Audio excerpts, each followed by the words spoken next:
Can I just say how awesome this year's been so far? And to top it off, we have some amazing fall anime for 2023. With just a few weeks left, I'm so excited to share with you my top picks for the season. Of course, our opinions may change as we watch more, but that's all part of the fun, right? We can always look back later and see how our thoughts have evolved. So let's dive in and enjoy this amazing season of anime together. Let's get on with it. Here are my top 10 new anime for fall 2023. Hope you enjoy it. Starting this season review is Kingdoms of Ruin.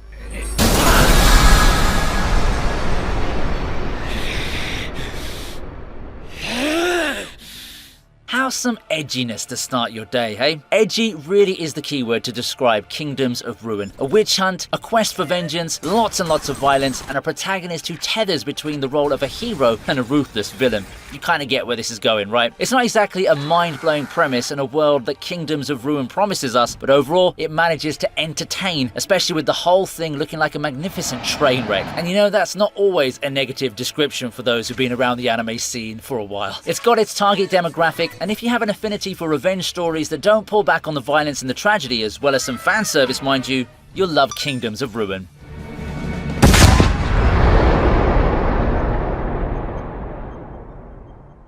Ron Gamonahashi's Forbidden Deductions come next. 類まれなるこの才能を生涯探偵に捧げることは僕の責務だ。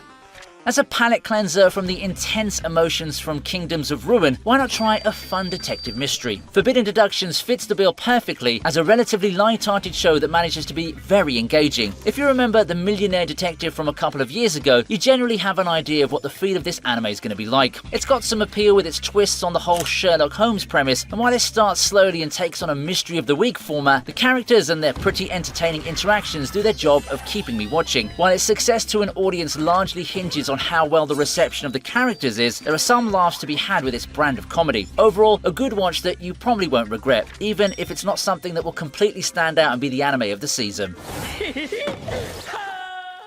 Berserk of Gluttony also finds its way onto our list.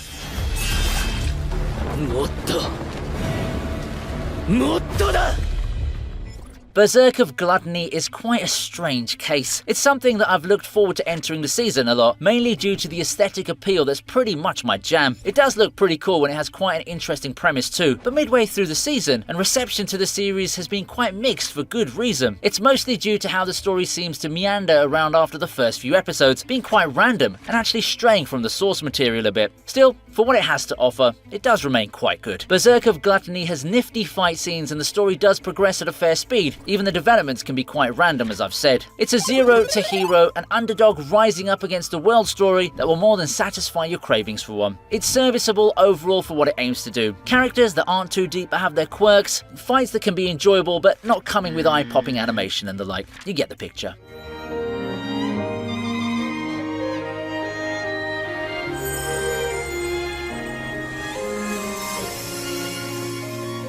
We continue with the fantasy anime train ride. For our next entry is Ragnar Crimson.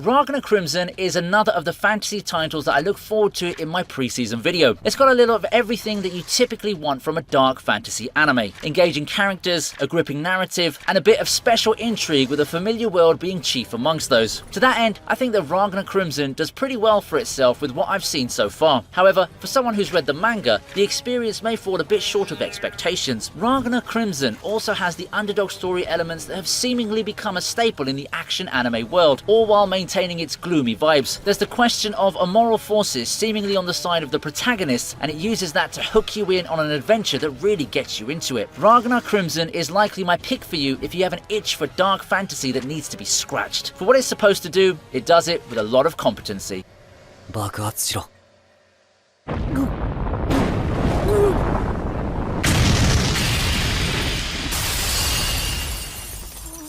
Next up, we take a look at the first rom-com, 100 Girlfriends.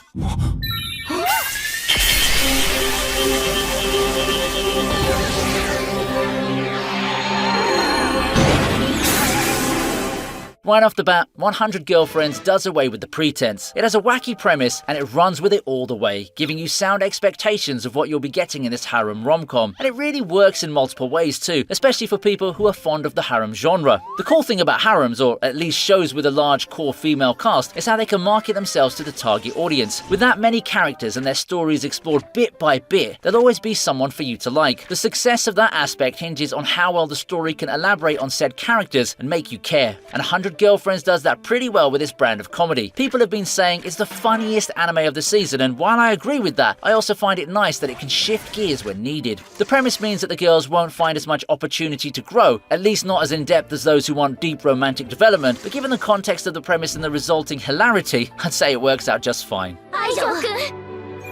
私たちのどっちと付き合うのですか？答えは CM の後。ぶっ飛ばされたいの？ What you can do, however, is to hit that like button if you're enjoying this kind of content. Shangri-La Frontier is here to give us more craziness off the break. 広い。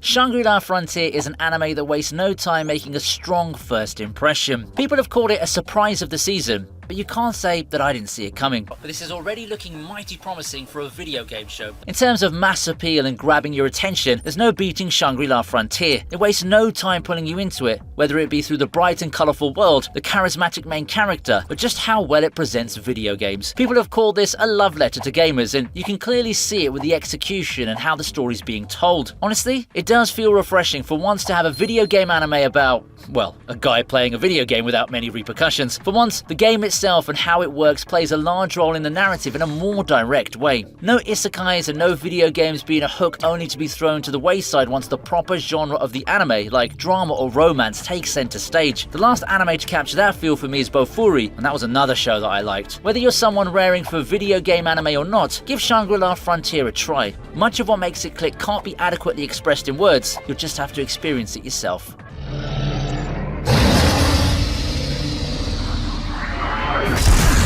We then move on to Undead Unluck at number 4.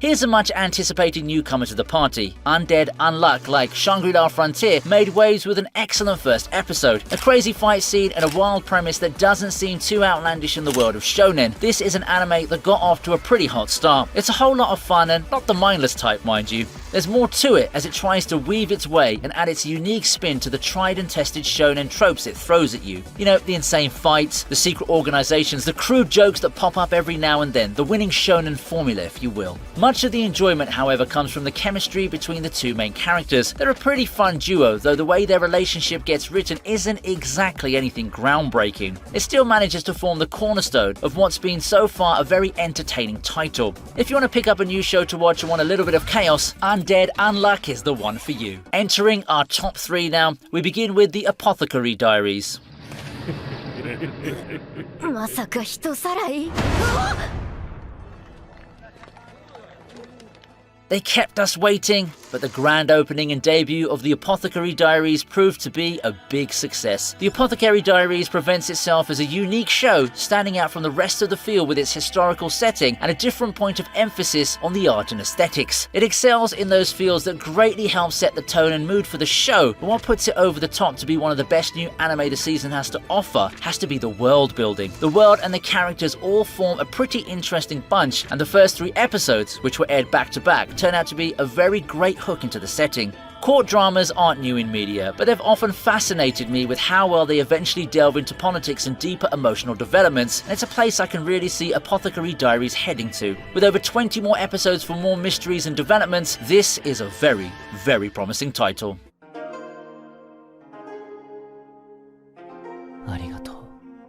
At number 2 we have Pluto.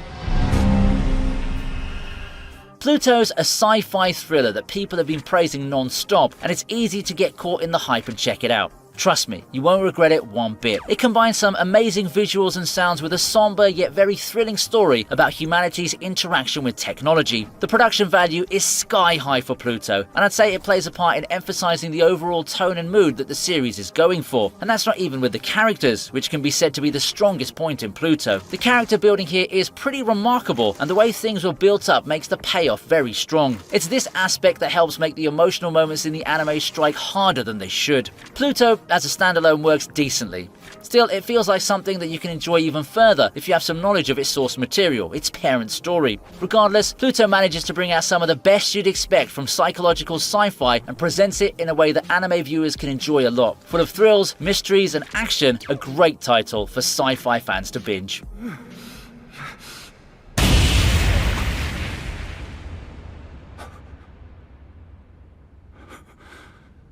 ゾルトラーク